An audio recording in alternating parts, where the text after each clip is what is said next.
The New York Giants and Dallas Cowboys have a big matchup coming up Monday night at MetLife Stadium. On today's crossover show of the Locked On Giants podcast and Locked On Cowboys podcast, Marcus Mosher and I are getting you ready with everything you need to know about that game. That's coming up next. You are Locked On Giants, your daily New York Giants podcast. Part of the Locked On Podcast Network, your team every day.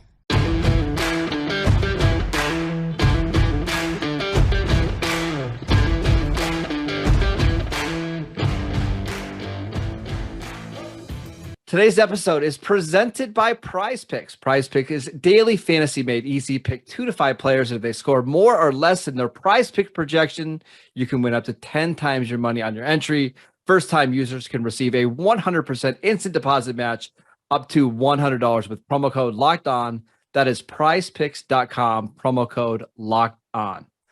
I'm Marcus Mosher from Locked On Cowboys, and we've got a fantastic crossover episode today with Patricia Traina from Locked On Giants.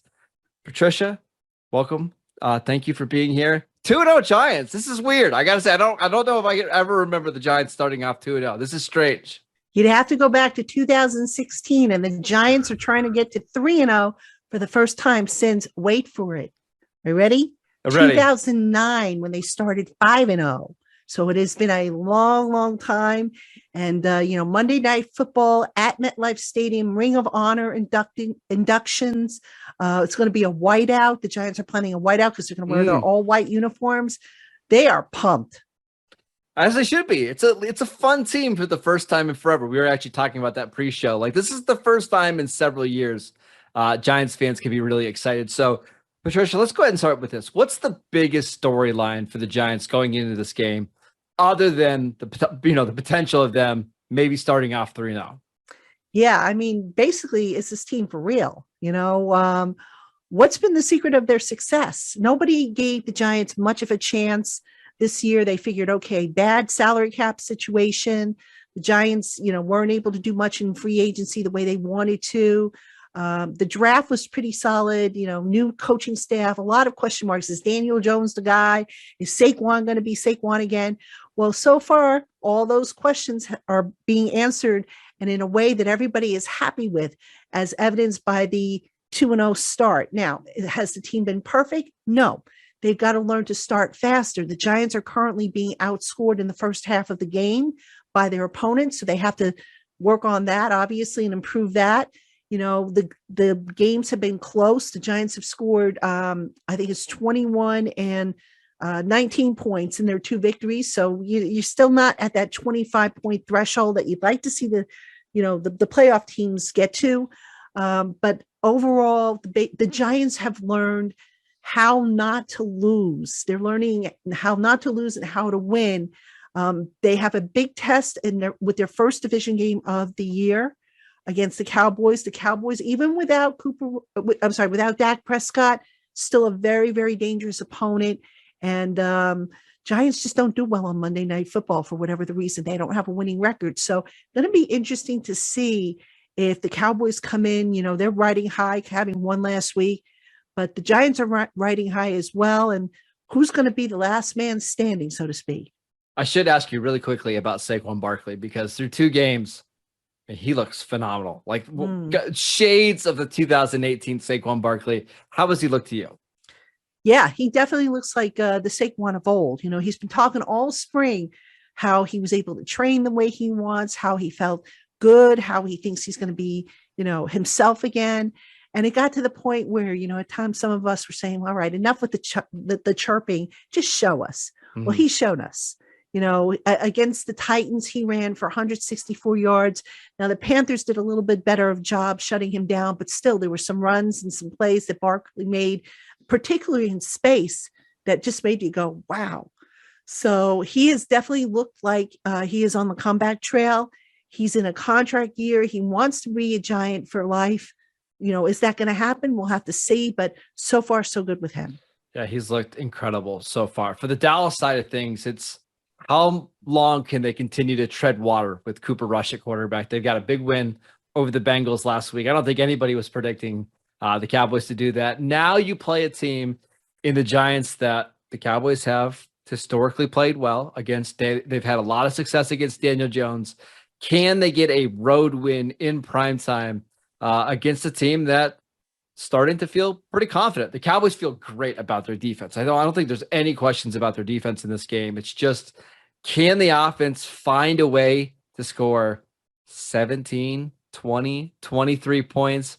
They've got a lot of injuries on offense. Obviously, no Tyron Smith. Connor McGovern is out. We'll see about Michael Gallup. Dalton Schultz, their tight end, is out. And of course, Dak Prescott. They're missing, I believe it's 4 of their top 7 players in terms of cap hits this year. It's going to be really tough, Patricia, for the Cowboys to find ways to be successful on offense, especially against Wink Martindale's defense, who, my goodness, he doesn't even need a reason to blitz. He'll send 7 or 8 guys just because it's fun and he wants to. Yeah, but you know what? The Cowboys do have Micah Parsons, and against that offensive line, and we'll talk about this more when we talk about matchups in the next segment, but that's going to be something to keep an eye on for sure. Yeah, and let's go ahead and talk about the big matchups right after our sponsor. Hey guys, you want more energy to counter the negative physical effects of aging? Nugenics Total Testosterone Booster with Testofen will help you turn back the clock, re-energizing your workouts, getting you better results at the gym, and help you look and feel like the person you really want to be. Nugenics Total T contains man-boosting key ingredients like testofen. It's been validated in 5 clinical studies shown to boost free testosterone levels in men. Because Nugenics Total T boosts free testosterone, the aging process robs, you'll feel stronger, leaner, with more energy and drive. While every product professes quality, many products use generic ingredients that are often far less than clinical grade. With Nugenics Total T, you get the same clinical potency levels used in the trials, and Nugenics' formulation is backed by 10 years of science and research. Now, get a complimentary bottle of Nugenics Total T when you text NFL to 231-231. Text now and get a bottle of Nugenics Thermo, their most powerful fat incinerator ever, with key ingredients to help you get back into shape fast, absolutely free. Again, text NFL to 231-231. That's 231-231 NFL. Message and data rates may apply. Terms apply. Available at nugenics.com/terms. All right, welcome back. We're going to get to the biggest matchups in this game, and I've got a feeling we're going to be talking about one Micah Parsons in just a second. But Patricia, what's the key matchup you're keeping an eye on? Yeah, I mean, you said it. I mentioned it in the last segment. You just said it now. Micah Parsons against the Giants offensive line. That pass rush that Parsons can bring. And, you know, he can bring it from any place on the formation. I mean, that guy, you line him up on the left side, on the right side, in the middle, it doesn't matter.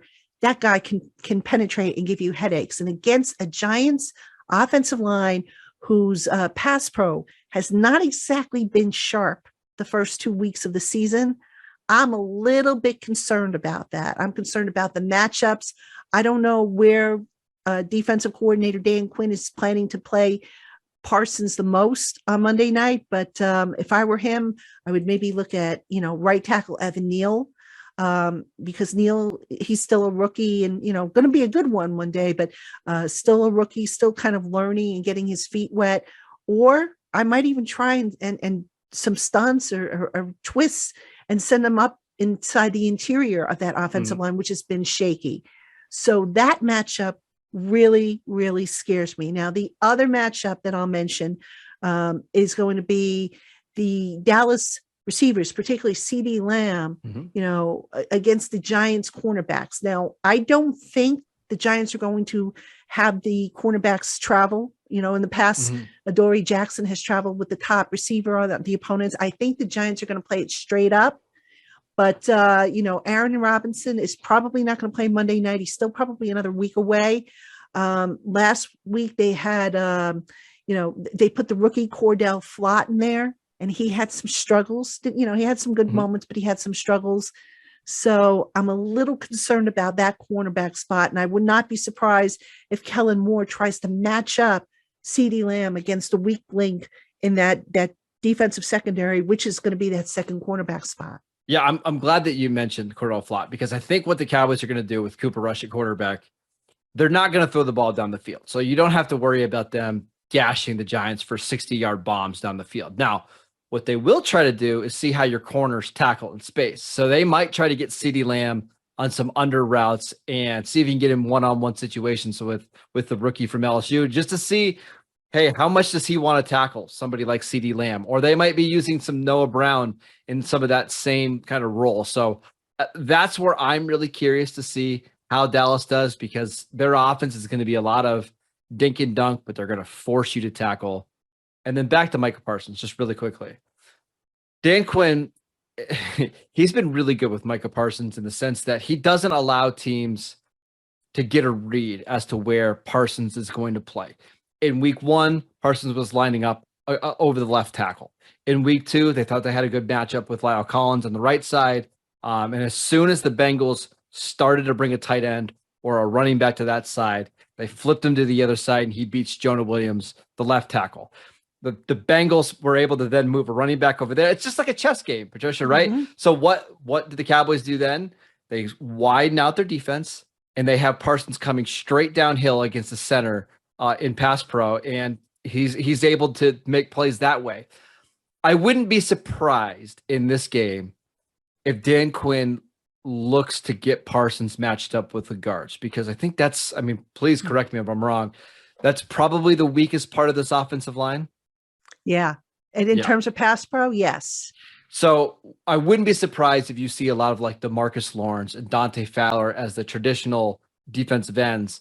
And then when it's 3rd and 7, 3rd and 8, that's when they're getting Parsons lined up against the guard.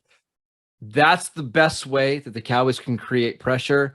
And to be honest with you, it's probably the only way the Cowboys can win this game. If the Giants are scoring 21, 24 points, Dallas isn't going to win. They've got to get takeaways, and they've got to hold the Giants to 10, 13, 16 points. In other words, the good old days, or the bad old days if you're a Giant fan. This feels like very much it's going to be a slugfest, right? Like both these teams they want to lean on their defense. They don't want their quarterbacks to mess things up. At least that's my read on how I think the game's going to go. Oh, I absolutely agree. It's going to be, it always is a slugfest between these two teams. Yeah. They're division rivals. You know, Dallas has gotten the better of the Giants for most of the last, several matchups, but this is a new era of Giants football. The crowd's going to be into it. They're excited. It's going to be electric at MetLife Stadium. It's a rare Monday night home football game for the Giants. And, the Giants, I'll give them credit. On Monday nights, they really bring it as far as, the fan experience and the excitement. And it's just up to the football team to do its part. Patricia, I want to ask you about one more matchup before we move on, because Trevon Diggs has been really good against Daniel Jones in the past. I just get the feeling that Dable and Jones aren't going to test Diggs down the field much. So I'm keeping an eye out on Richie James, who so happens to lead the Giants in receiving yards so far. How has he been so productive early in the season? Well, first off, if I had told you Richie James would be the Giants' leading receiver, would you have believed me? No, because I thought it would be Wandale. I kind of would have thought it would have been Wandale early in the season. Right. Richie James, and I had a chance to speak with him for a story I did on Giants Country. Richie James' secret is very simple. He came in, as you know, he was let go by the 49ers. They didn't re-sign him after he had that, I think, a knee injury, a season-ending knee injury. Comes into Giants camp and determined to show the rest of the league that he can still be the guy. All right. Now, he was starting to come on with the 49ers, but injuries derailed him. So he comes in, he learns the Giants playbook, knows it like the back of his hand. That has been the key to Richie James, knowing that playbook and being able to go out there and execute it. Brian Dable has said, and this comes up all the time, especially with this mess with Kenny Golladay saying how he should be playing regardless. Well, Brian Dable has said time and again, if it's a competitive room in the receivers room. If you know the playbook, if you're willing to compete, you're going to get snaps. If you don't know that stuff, you're not going to get snaps. It's that simple. It's really not, this is as old as time. You play the guys who give you the best chance to win.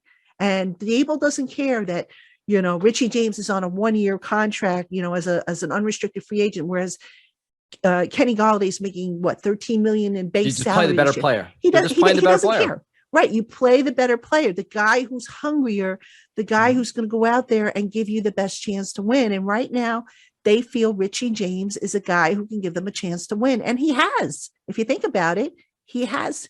I think a couple times he's either been the leader in receiving yardage or receptions for the Giants in the first 2 games. Cowboys are going to have some problems with him. He's a very dynamic receiver that can play in the slot, can play outside. Keep an eye on him. He would not be surprised if he's their leading receiver for the 3rd game in a row. All right, we're going to make some. Yeah, he's just a good player. I'm glad to see him finally getting some opportunities on an offense that fits his skill set. We're going to give our predictions for this big NFC East game, but first, a word from our sponsor, Bet Online.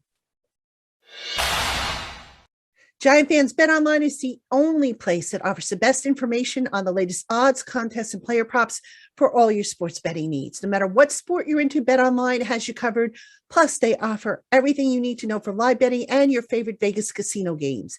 Head on over to BetOnline today to learn more about the trends and the action. BetOnline, where the games start. All right, Patricia, let's make our predictions. Big game in the NFC East. Giants trying to go to 3-0. Cowboys trying to kind of just stay in the hunt. Who do you have winning this game and why? Oh man.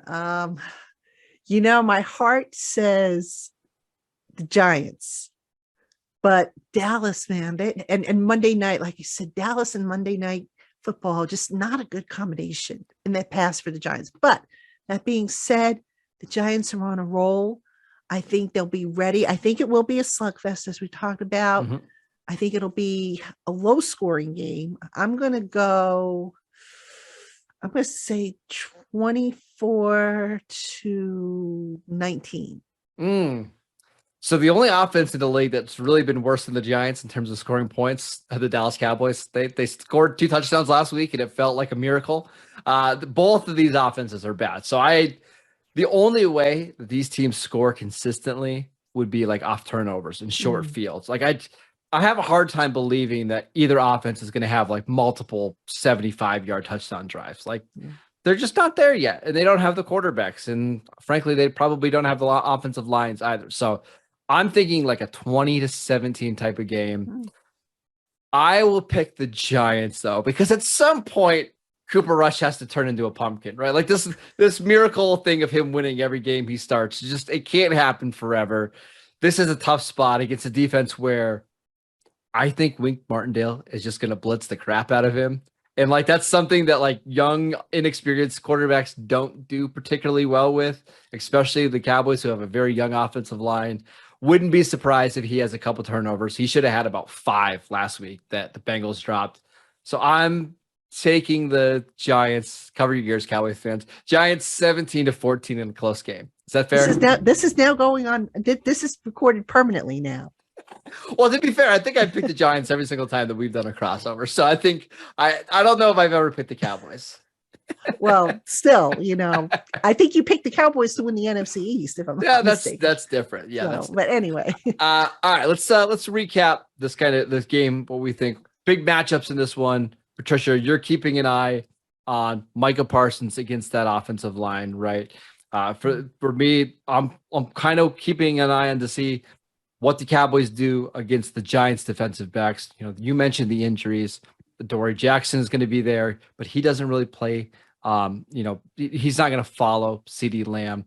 And then what does it mean for these two teams? I mean, you mentioned it. Like, are the Giants for real? Like, that's really the question. And I think, correct me if I'm wrong, but if the Giants win this game, now we can start having a conversation like, are they a playoff team?